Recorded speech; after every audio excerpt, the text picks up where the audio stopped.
एक गांव में एक बहुत ही लालची जमींदार रहता था।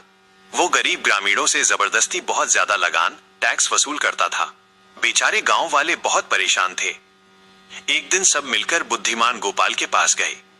गोपाल अपनी चतुराई के लिए पूरे राज्य में मशहूर था। गांव वालों ने कहा, गोपाल भाई, हमें इस जालिम जमींदार से बचाओ। गोपाल मुस्कुराते हुए बोला, चिंता मत करो, मैं उस लालची जमींदार को ऐसा सबक सिखाऊंगा कि वो जिंदगी भर याद रखेगा। योजना। अगले दिन गोपाल एक थैला लेकर जमींदार के महल पहुंचा। उसने बड़े रहस्यमयी अंदाज में कहा, तारांकन हुजूर, मैंने सुना है कि आपकी जमीन बहुत उपजाऊ है। क्या आप जानते हैं कि यहाँ सोना उगाया जा सकता है? जमींदार की आंखें चमक उठी। तारांकन क्या? सोना? सच में? गोपाल ने धीरे से कहा, तारांकन हाँ, लेकिन इसके लिए एक विशेष जादुई बीज की जरूरत है और एक शर्त भी है। बीज बोने से पहले आपको उन सभी गरीबों के पैसे लौटाने होंगे जो आपने लगान के रूप में लिए हैं, तभी जादू काम करेगा। लालची जमींदार सोने के मोह में तुरंत राजी हो गया। चालाकी। जमींदार ने ढिंढोरा पिटवा दिया।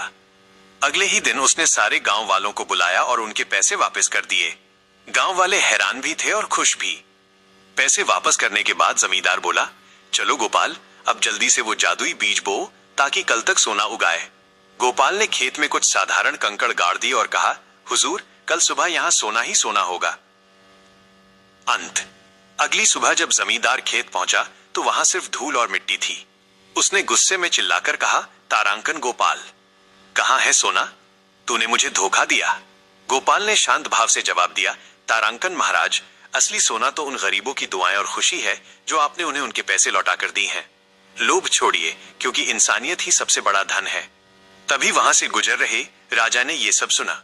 राजा गोपाल की बुद्धि से बहुत प्रसन्न हुए और जमींदार को आदेश दिया कि वो आगे से कभी किसी गरीब को परेशान न करे। जमींदार शर्मिंदा हो गया और सब गांव वाले खुशी खुशी रहने लगे। शिक्षा। मॉरल, लालच इंसान को अंधा बना देता